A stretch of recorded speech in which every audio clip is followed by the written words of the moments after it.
Né à la fin du XIXe siècle à Paris, Fernand Baldet débute en apprentissage chez un bijoutier.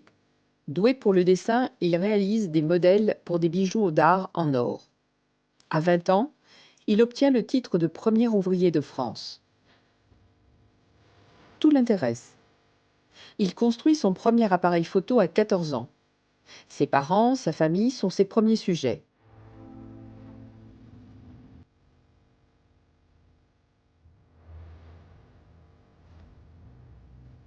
Sur les quais de la Seine, il feuillette, chez un bouquiniste, l'astronomie de Camille Flammarion.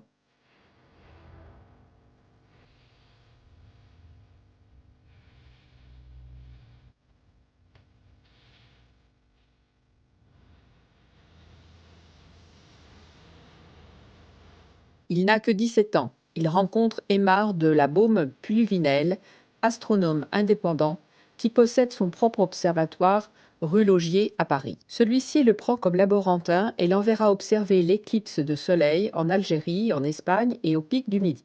Rue Laugier, il ne cesse de prendre des photos de son entourage.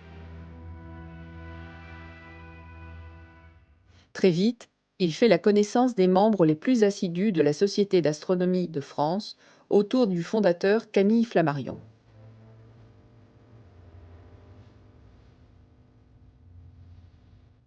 Au pic du Midi, sa première mission consiste à prendre des clichés photographiques des planètes du système solaire. J'ai obtenu 14 photographies de Mars en posant 1 seconde seulement pour chacune d'elles et 7 photographies de Saturne avec des pauses de 4 à 7 secondes. Il détermine la mise au point et le temps de pause. Elles me donnent bon espoir pour la suite. Et de conclure que de toutes les planètes, c'est Mars qui attire tout particulièrement son regard, puis il s'intéresse surtout à Saturne. C'est un des plus beaux spectacles que l'on puisse imaginer. Et d'ajouter: C'est là ce qu'il y a de précieux au pic. Il ne fait pas souvent beau, mais les quelques jours que l'on a suffisent à payer au centuple le vilain temps. Ainsi, en une nuit, j'ai obtenu à la lunette zénithale de bien meilleurs documents qu'en un an à Paris.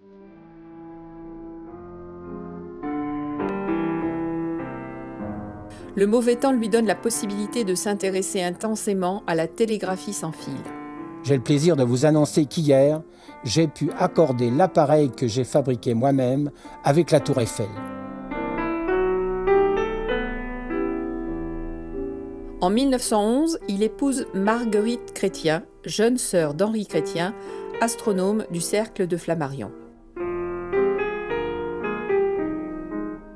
Il obtient un poste à l'Observatoire d'Alger, où il demeure 11 ans. S'il travaille sur l'astronomie de position, c'est l'astrophysique qui l'intéresse.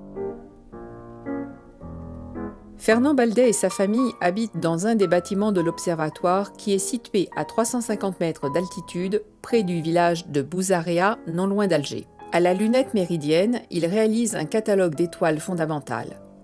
Il y a en moyenne 25 belles nuits par mois.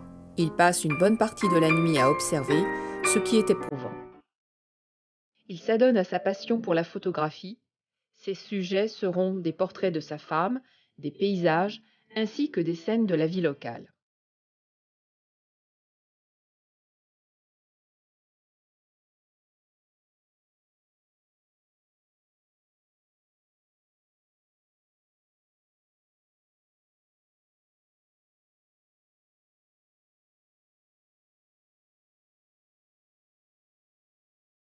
En 1922, de retour à l'observatoire de Meudon, pour une longue période avec des interruptions, il loge dans le château.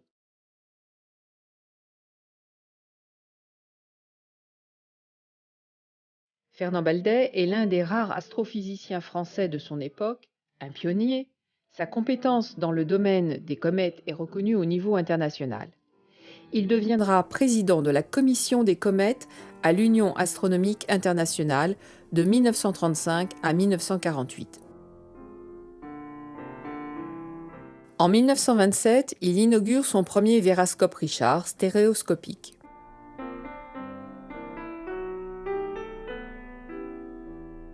La photographie ne le quittera jamais. Il explore les ressources des plaques et films photographiques, les méthodes de sensibilisation, de développement et acquiert une compétence telle qu'il sera nommé président de la Société française de photographie de 1946 à 1949. Il essaie la couleur à partir de 1915 avec des autochromes et y reviendra en 1937 avec les premiers films Agfacolor.